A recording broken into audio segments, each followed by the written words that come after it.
Hello, this is John T. Rhapsodes Esquire, purveyor of awesome old-school audio stories, bringing you another Sut Lovingood story today from 1867 called Sicily Burns' Wedding by George Washington Harris.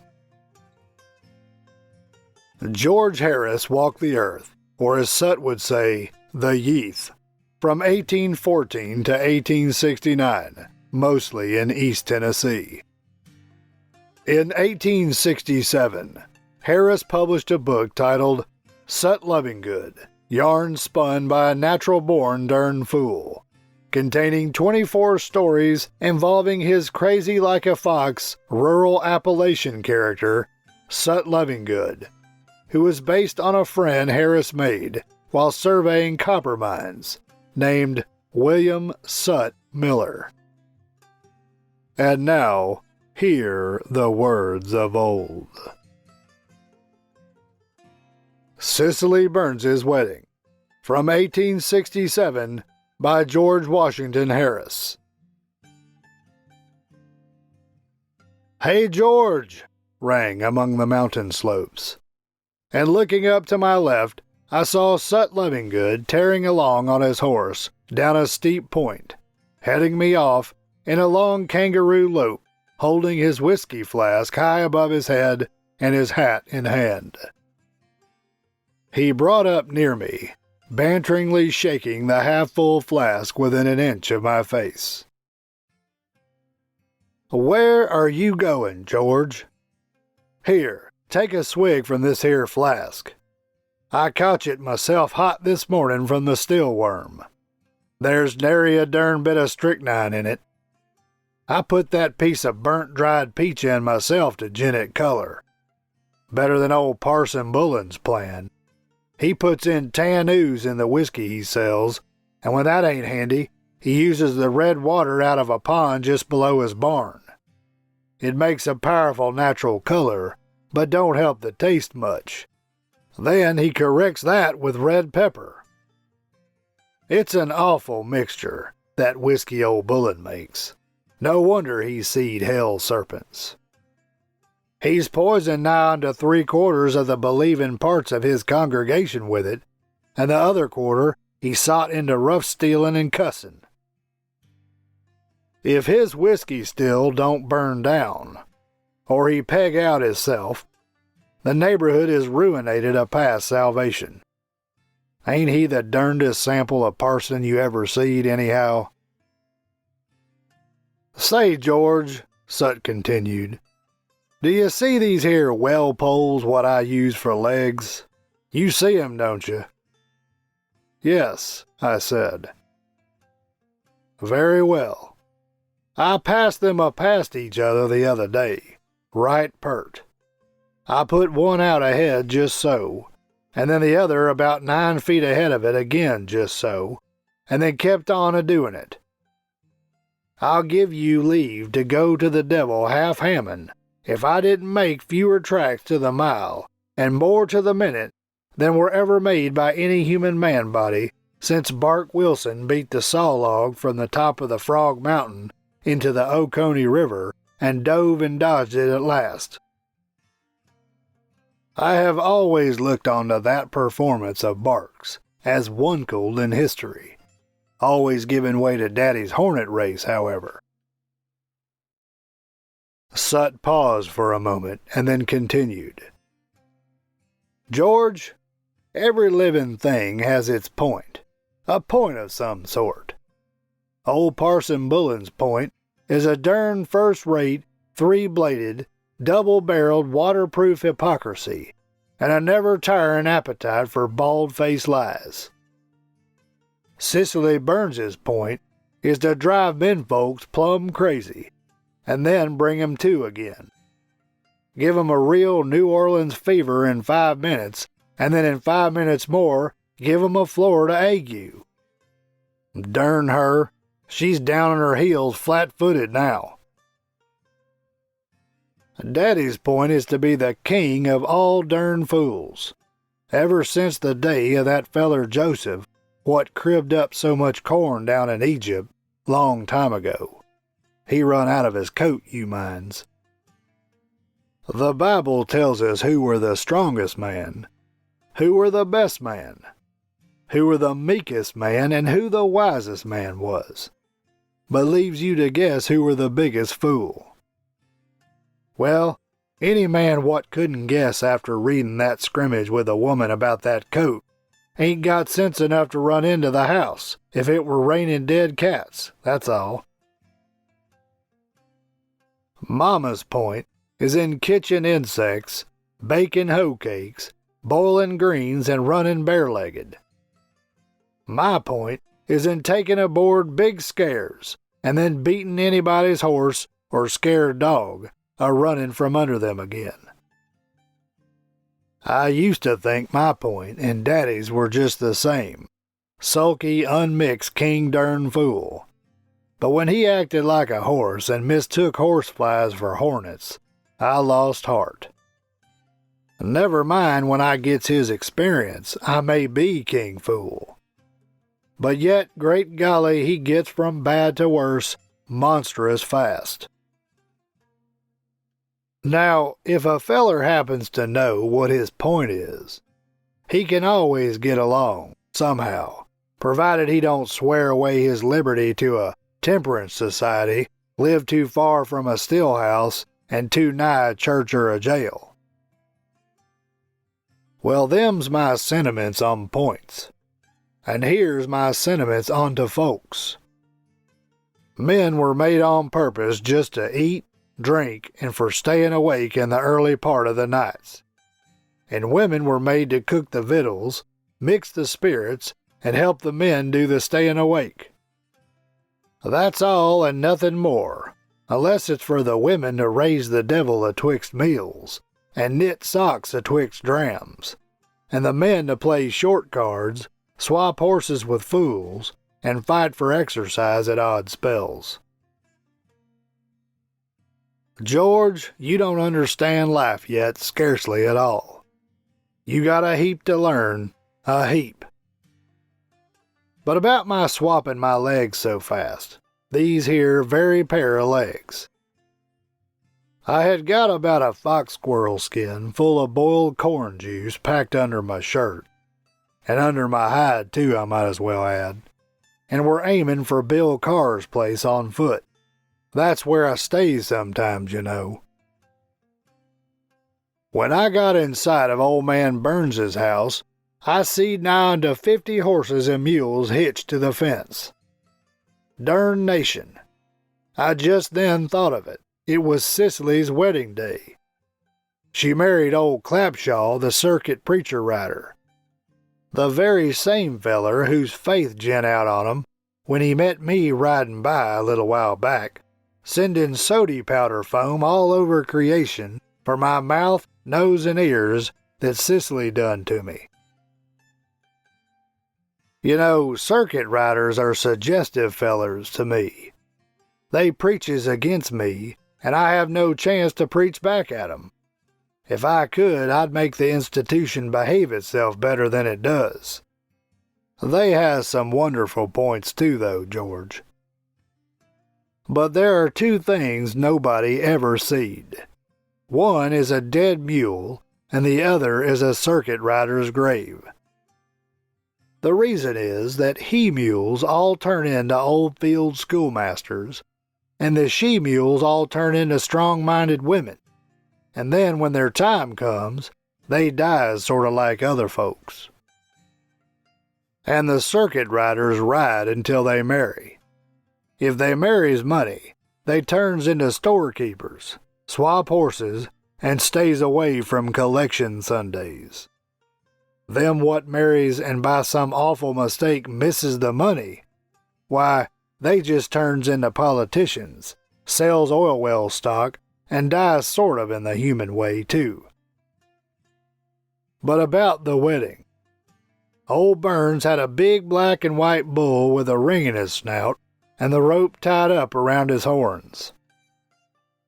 They rid that bull to the mill, and such like, with a saddle made out of 2 dogwood forks and 2 clapboards, covered with an old piece of carpet, rope girth, and roped stirrups with a loop in it for the foot. Old Sock, as they called the bull, had just got back from mill, and were turned into the yard, saddle and all, to solace hisself a picking grass. I were slinging around the outside of the house, for they hadn't had the manners to ask me in when they sot down to dinner.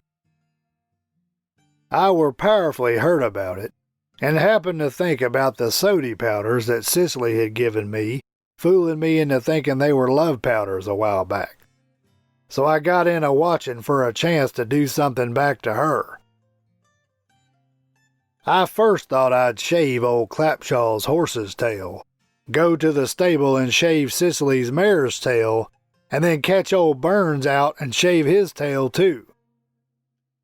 While I were studying about this, old Sock the bull was a-nosing around and come up onto a big basket what held a little shattered corn. He dipped in his head to get the corn, and I slipped up and jerked the handle of the basket over his horns. Now, George, if you knows the nature of a cow brute, they is the durnedest fools among all the beasts, 'cept the Lovingoods, of course. When they gets into tribulation, they knows nothing but to shut their eyes, beller and back, and keep a-backing up. Well, when old Sock raised his head and found himself in darkness, he just twisted up his tail, snorted the shattered corn out of the basket, and made a tremendous lunge agin the house. I heard the pictures a-hanging agin the wall on the inside of the house a-falling. He fotched a deep, loud, rusty beller, might have been heard a mile, and then sat into an unending system of backing up. A big crawdad with a hungry coon a-reaching for him, that old bull was acting. First knocking agin one thing and then over another, and at last against the beehives, knocking them bees head over heels and then stomping backwards through the mess. It ain't much worthwhile to tell what the bees did, or how soon they sat into doing it. They are powerful quick-tempered little critters anyhow. The air were dark with bees, and old Sock was covered all over from snout to tail, so close you couldn't have sat down a grain of wheat for bees, and they were a-fighting one another in the air for a place on the bull. The house stood on sidling ground, and the back door were even with it, so Sock happened to hit it plumb, just backed into the house under about 250 pounds of steam, bawling awful, and every snort he fotched he snorted away a quart of bees off his sweaty snout. Socks were the leader of the biggest and the maddest army of bees in the world. There were at least 5 solid bushels of them. They had filled the basket and had lodged onto his tail, 10 deep, until it were as thick as a wagon tongue. He had his tail stuck straight in the air, and it looked exactly like a dead pine covered with ivy. I think he were the hottest and worst hurting bull then living. His temper, too, seemed to be powerfully frustrated. Of all the durned times and carryings on you ever heard tell on, were there and thereabouts. Socks come tail first agin the whole 2-story Dutch clock and fotch it, busting its running gear out of it, the little wheels a-trundling over the floor and the bees even chasing them. Next pass he fotch up agin the foot of a big double-engine bedstead, raring it on in and punching one of the posts through a glass winder. The next tail-first expedition were made agin the catty-cornered cupboard, out of which he made a perfect mommix. First he upset it, smashing in the glass doors, and then just sat in and stomped everything on the shelves into giblets, trying to back further in that direction and to get the bees off his legs. Pickle crocks, preserves jars, vinegar jugs, seed bags, yarb bunches, paregoric bottles, and egg baskets, all mixed durned promiscuously and not worth the sorting by $1.50. Next, Socks got far back across the room agin the board partition. He went through it like it had been paper, taking with him about 6 foot square of it in splinters and broken boards into the next room where they were eating dinner. And right here the fighting become general, and the dancing, squawking, cussing, and dodging begun. Clapshaw's old mama were as deaf as a dog iron, and sat at the end of the table next to where old Sock busted through the wall. Tail first he come agin her chair, a-hoisting her and it onto the table.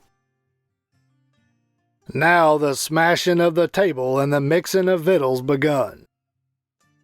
They had sat several tables together to make it long enough, so he just rolled 'em up on top of one another, and there sat old Mrs. Clapshaw, astraddle of the top of the pile, a-fighting bees like a mad windmill, with her calico cap in one hand for a weapon, and a cracked fram in the other, and a-kicking and a-spurring like she were riding a lazy horse after the doctor, and a-screaming fire and murder as fast as she could name 'em.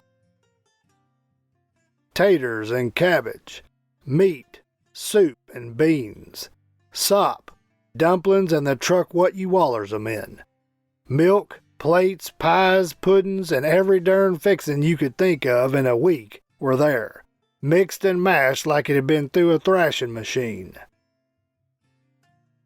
Old Sock the Bull still kept a-backin', and backed the whole pile, old woman and all, also some chairs, out of the front door, and down 7 steps into the lane, and then, by golly, turned a 1,500-pound somerset hisself after him, lit atop of the mixed-up mess, flat on his back, and then kicked hisself onto his feet again. About the time old Socks rose, old man Burns, you know how fat and stumpy and cross-grained he is anyhow, made a vigorous mad snatch at the basket, and got a saving holt onto it, but couldn't let go quick enough, for old Sock just snorted, bawled, and hoisted the old cuss heels first up into the air, and he lit on the bull's back and had the basket in his hand. Just as soon as Socks got the use of his eyes, he tore off down the lane to outrun the bees, so darn fast that old Burns were afeard to try to get off. So he just socked his feet into the rope loops, and then commenced the darndest bull ride ever mortal man undertook. Socks run atwixt the hitched critters and the rail fence, old Burns first fighting him over the head with the basket to stop him, and then fighting the bees with it. I'll just be durned if I didn't think he had 4 or 5 baskets, it were in so many places at once. Well, Burns, basket and bull, and bees scared every darn horse and mule loose from that fence. Bees onto all of 'em, bees by golly everywhere. Most of 'em, too, took a fence rail along, fast to the bridle reins. Now I'll just give you leave to kiss my sister Sal, till she squalls. If ever such a sight were seed or noises heard, it filled up that long lane. A heavy cloud of dust, like a hurricane had been blowing, hid all the horses, and away above it you could see tails and ends of fence rails a-flying about. Now and then a pair of bright hind shoes would flash in the sun like 2 sparks, and away ahead were the basket a-circling around and about at random. Braying, nickering, the bellerin' of a bull, clattering of running hoofs, and a monstrous rushing sound made up the noise. Lively times in that lane just then, weren't there? I swear old Burns can beat any man on top of the yeath of fighting bees with a basket. Just set 'em astraddle of a mad bull, and let there be bees enough to excite the old man, and the man what beats 'em can break me. Horses and mules were took up all over the country, and some were forever lost. You couldn't go any course in a circle of a mile and not find buckles, stirrups, straps, saddle blankets, or something belonging to a saddle horse. Now don't forget that about that house there were a good time being had generally. Fellers and gals loped out of windows, they rolled out the doors in bunches, climbed the chimneys, darted under the house just to dart out again, and then they took to the thicket. They rolled in the wheat field, lay down in the creek, and did everything but stand still. Some made a straight run for home, and some as straight a run from home. Liveliest folks I ever did see. Clapshaw crawled under a straw pile in the barn, and sat in to praying. You could hear him a mile. Something about the plagues of Egypt and the pains of the second death. I tell you now, he lumbered. Sicily, she squatted in the cold spring up to her ears, and turned a milk crock over her head while she were a-drowning a mess of bees under her coats. I went to her, and says I, "You has got another new sensation, haven't you?"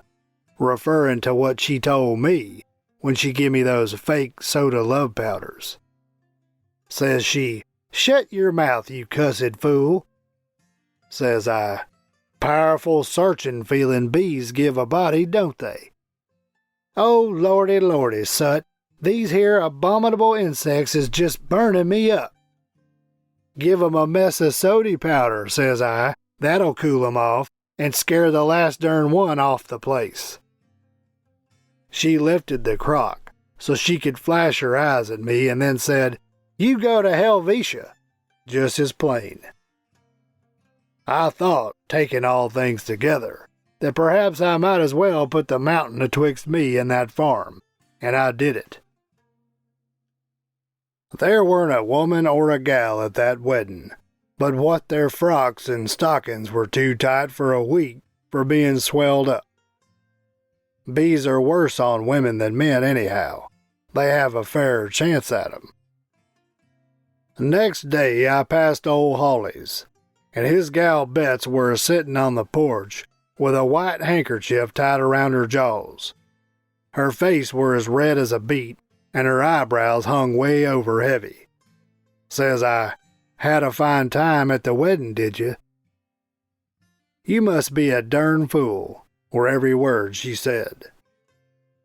I hadn't gone 100 yards until I met Mrs. Brady, her hands fat and her ankles swelled until they shined. Says she, "Where you going, Sut?" "Bee hunting," says I. "You just say bees again, you infernal gallinipper, and I'll scab your head with a rock." Now ain't it strange how touchy they are on the subject of bees? Of all the darn misfortunate weddings ever since old Adam married that heifer Eve, what were so fond of talking of snakes and eating apples, down until now, that one of Sicily's and Clapshaw's were the worst one for noise, disappointment, scare, breaking things, hurting, trouble, vexation of spirit, and general swelling. Why, George, her and him couldn't sleep together for nigh onto a week, on account of the doings of them hot-footed, vengeful, abominable little bees. They never will go together right, you know. They got to a bad start. Mind what I tell you. You ain't got time now to hear how old Burns finished his bull ride, and how I come to do that lofty, topliftical specimen of fast running. I'll tell you that story some other time. If any of 'em ask after me, tell 'em I'm over in Fannin, on my way to Dahlonega, Georgia. They is hunting me to kill me, I fear. It is an awful thing, George, to be a natural born durned fool. You've never experienced it personally, have you? It's made powerfully against our family, and all owing to Daddy. I ought to bust my head open agin a bluff of rocks, and just would do it, too, if I weren't such a cussed coward. All my yeathly dependence is in these here legs. Do you see 'em? If they don't fail, I may turn human someday. That is, sorta human. Enough to be a squire or a school commissioner. If I were just as smart as I am mean and ornery, I'd be president of a wildcat bank in less than a week. And that concludes George Washington Harris's 1867 Sut Lovingood story called Sicily Burns' Wedding. This is John T. Rhapsodies Esquire, purveyor of awesome old-school audio stories. Thank you for listening. You can hear more stories like this in the channel's playlists. Find them by staying tuned for the last 20 seconds of this video and clicking on the end screen icons. You can also go to the channel homepage and click on the playlist tab. If you enjoyed this story and would like to hear more, please help me earn the warm embrace of Mr. and Mrs. YouTubes who look with loving favor upon those channels whose listeners faithfully subscribe, like, comment, click the notification bell, and share the videos with their friends so that they too can hear the words of old.